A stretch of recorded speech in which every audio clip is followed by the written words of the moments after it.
No score in Arlington, game one of this ALDS, and a reminder that live every postseason moment with MLB.com at bat. It's the #1 app for live baseball.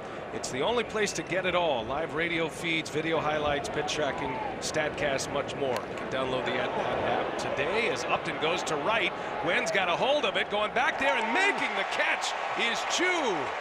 Crashes up against the wall. And the Chews come raining down on Shin Su, who is glad to be back on an active roster. Actually had a plate installed in that forearm to expedite the process and the recovery so he could make it back for the postseason. Great play. One away for Cole Hamels. Chu was on the disabled list 4 different times with 4 different injuries, including that broken arm. Ezekiel Carrera with one away. A swing and a bouncer foul. That ball was hit a little bit farther to the right there. It might have snuck in. Yep. I think it's evidence of what we were talking about at the beginning about how the wind swirls in here and then blows out toward the porch and right. Carrera shows bunt, something he does often. And takes a ball. 2 balls and a strike on the 9th place hitter and right fielder today for the Blue Jays, Ezekiel Carrera. Had a great year against lefties this season at .329 against left-handed pitching. Impressive. Same side hitting. You ask the Blue Jays to describe Carrera for them, and you have to use a football or a basketball term, Joe. He's a playmaker. He makes things happen. He's unique in that regard in this lineup. He will bunt, he runs well, and he gets aboard with a walk here with one away. Carrera had that key hit in the 5th inning to drive in a run in the wild card game. Now back to the top of the order, Devin Travis. If you want to dive into the running game a little bit and how it is protected, Lucroy and Martin are both tremendous. But Hamels is a guy, Joe, that takes a little while to get it going. You can steal off Cole Hamels. Yeah, 23 stolen bases, which is a lot of steals. And while Russell led the league in stolen base percentage last year, Brian, this year not so much. His percentage is down to 15% on the caught stealings, and Lucroy's is somewhere around 35%.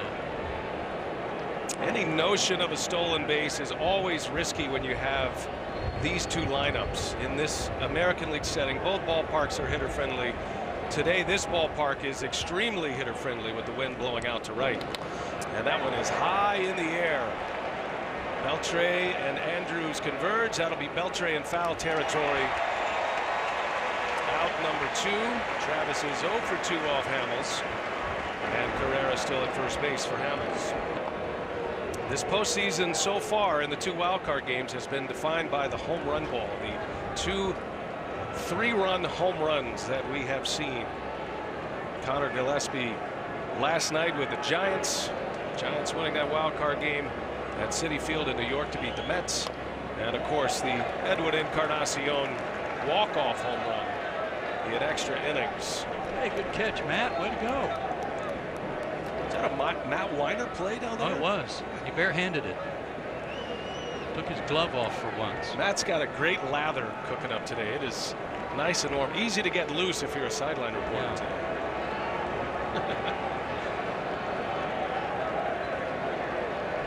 A 1 to Donaldson. And he's out ahead of 1. Fouls it away. Off the screen. Bobble. Bobble. Off the chest. Put your body in front. Got it.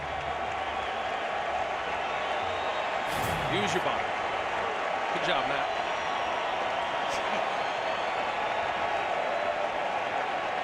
Oh, 2. 2 outs.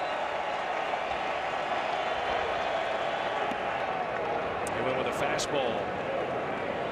All those home runs, Brian, put an exclamation point on the ends of those games. The pitching was outstanding in both games.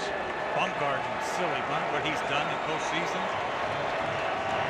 You never see a complete game all year, and he's done it a lot in postseason. Hamels a check on Carrera. Noah Syndergaard making his entrance in grand style right in this year's postseason. He's great. 12 strikeouts last night for Syndergaard, and the 2 starters in the wild card game between the Orioles and the Blue Jays held up very well as well.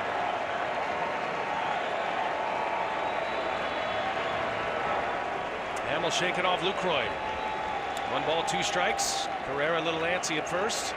Stays put, and Donaldson takes it down and in, and it gets away from Lucroy.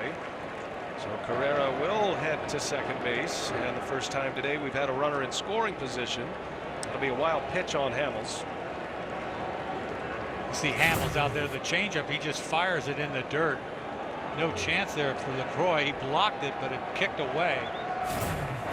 Hamels had his attention taken away from him, I think, by Carrera over there. Good point. Lucroy normally one of the best blocking balls. That one got too far from him. And now a base hit could give us the first run of this series. 2-2 to Donaldson. And it's off the glove of Beltre. That's a fair ball down the line. In to score is Carrera. Donaldson's on his way to second. The throw comes in. The tag. Safe. Oh. Bang, bang at second base. Gomez almost cut him down. All these close plays, I'll tell you. Oh, how about the rocket hit off the glove of a Gold Gloves third baseman? How about this hook? He throws him a hook right here. He is all over this curveball. Hits the rocket like you said, Joe. He was going to stop. He thought he was going to catch it. He just nicked that thing and never really got it in his web. He had no idea where it was. Carrera scores easily. They want to take a look at this play to see if the out was at second. The run scored. He never opened his mitt. No, it was hooking big time. There's the tag. I think the tag's on the knee. Looks like he was in there. So we've had 2 challenges. The play stands is the official wording from the replay operations center. That tells you right there with that word that there wasn't enough evidence to overturn. So here we go. 2 outs, a run in. Toronto strikes first. Quiets down this big crowd here in Arlington. Joe, as far as hitting with the shadows, as long as you can see it out of his hand, if it's in the sun, you're good to go, right? Yeah. Right now. The longer you can track it in the sun, you're okay. It's not going to bother the hitters at this point. When the shadow gets out there short of the mound, it becomes a lot tougher.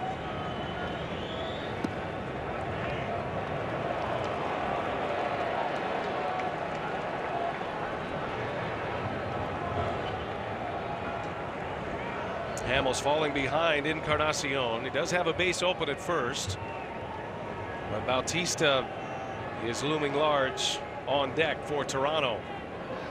And the 2-0 is a hook, and it's in there for a strike.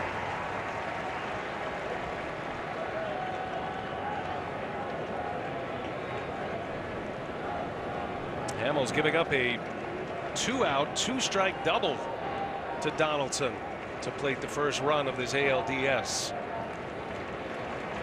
Donaldson with a short lead, and Encarnacion is late on the fastball, and he fouls it away. You see there where he throws a 2-seamer in there.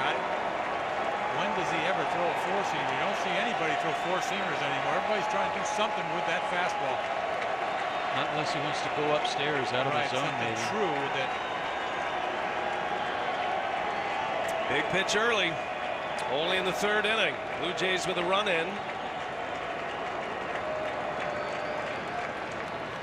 And Encarnacion off the glove of Hamels. And no play anywhere as Encarnacion will reach on an infield hit. That'll put runners at first and third with 2 outs. A down year by his standards. Bautista, who is a free agent to be, along with Encarnacion. But still a major weapon. And especially in the postseason, and he was taking a swing at the bleachers right there, as he usually does. Again, He can air it out, man. pull oriented, Isn't he? I tell you what, he missed about a month and a half this season. That really cost the Blue Jays at one point. Bautista dealt with turf toe, had a bad toe injury on his left foot. He missed 30 games in June and July with that injury, and then he spent more time on the disabled list in August after spraining his left knee, and that forced him into the DH role quite often, took him out of the right field role. Nobody feels they're 100% when they play a long season, but Bautista probably as good now as he has been in a while, and he's hoping the adrenaline of the postseason will carry him through. Yeah, he had a little jaw problem back in May also. I was going to say, why does he wear that mouthpiece? He's got a mouthpiece in there. I think a lot of guys have that. It's kind of something that everybody, new product. First and third, and the 2-1 is fouled away. That punch to the jaw of Bautista, by the way, resulted in a 1-game suspension for Bautista.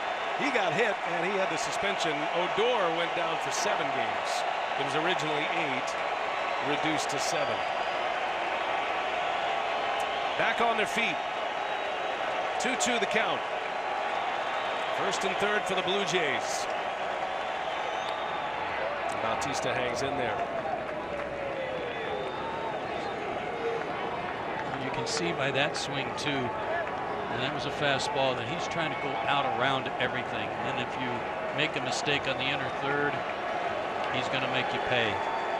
High pitch count for Cole Hamels. 9 of those pitches came in a first inning at bat against Josh Donaldson, who just doubled in a run. 25th pitch of the inning, and Bautista pulls it foul. These guys are hanging in there.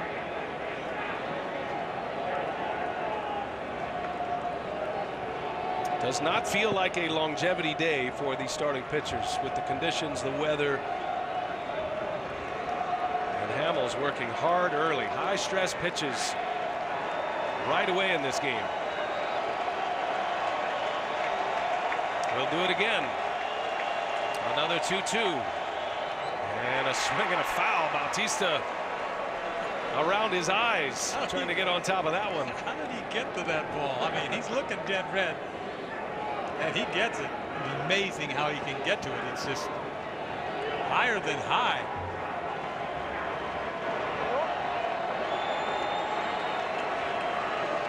Seven pitches in this at bat. He'll see at least 8.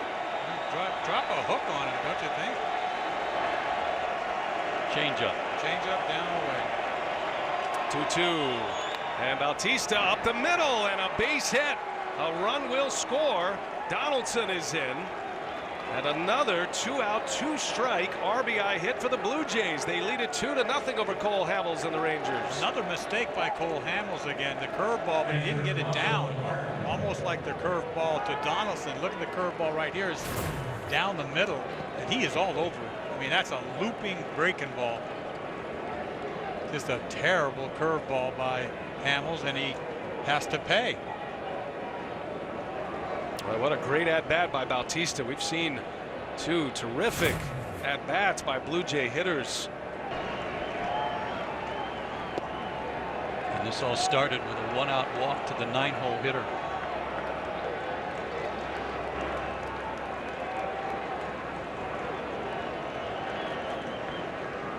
Blue Jays have done exactly what they wanted to do today. Take this crowd out of it early. Live wire crowd been waiting to start this postseason. And that one misses. Hamels falling behind 2-0.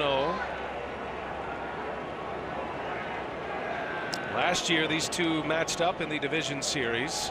Texas won on the road the first 2 games, came back here to Arlington, lost the 2 games in this ballpark, forcing that game 5, of course, won by the Blue Jays. 30th pitch of the inning for Hamels, and Martin fouls it back.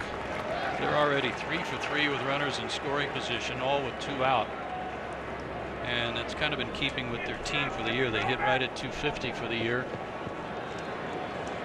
and Bautista hit 290. And those 3 hits coming in succession here in the 3rd inning. Encarnacion and Bautista, the base runners.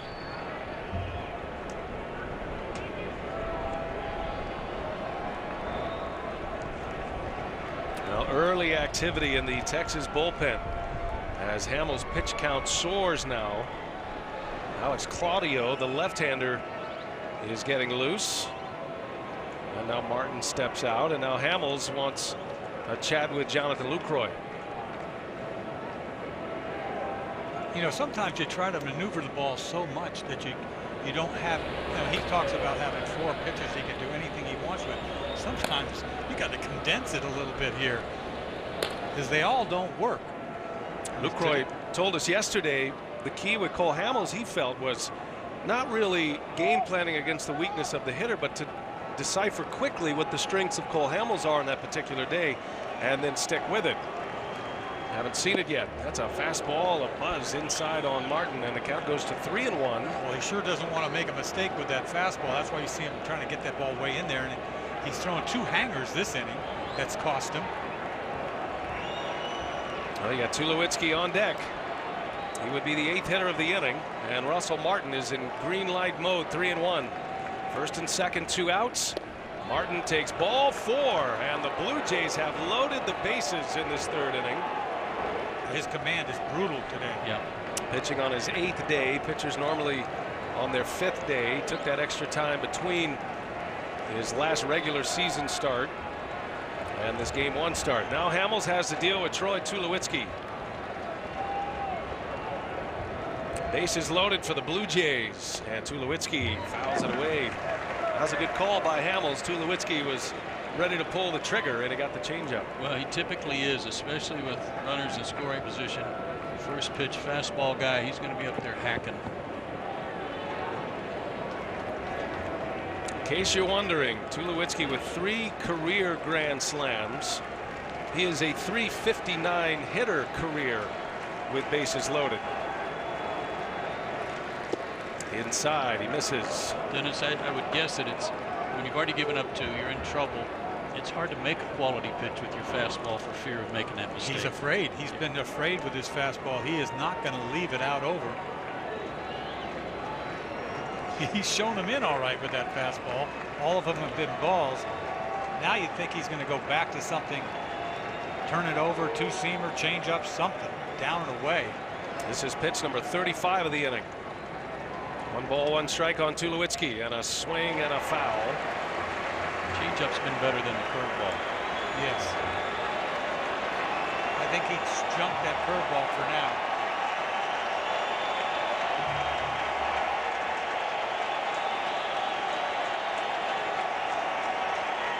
Back-to-back changeups or go with high gas out of the zone.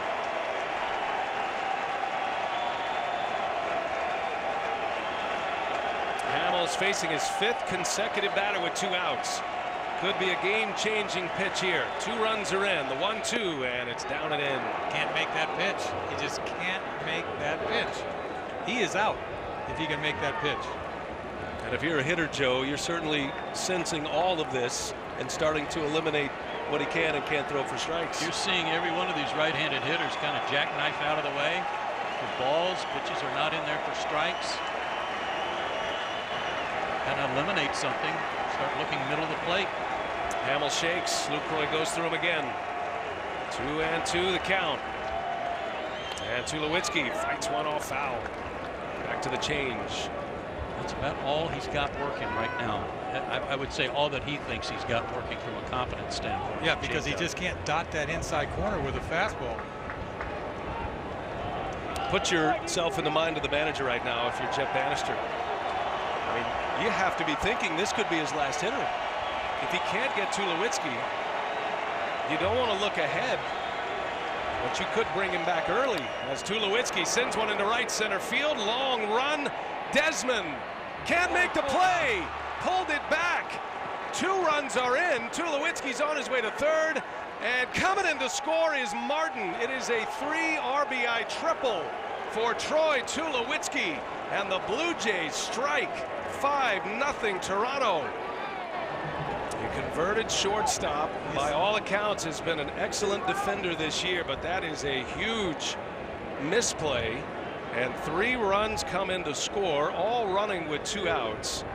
And the Blue Jays have a 5 spot on the board against Hamels and the Rangers. The mistake was, first of all, Hamels threw a fastball that he got to and drove it.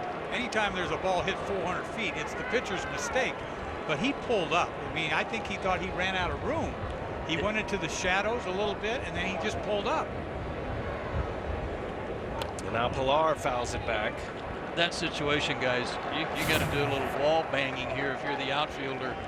If you think you can still get to it, and it looked like he thought he did because he pulled up and he was still reaching.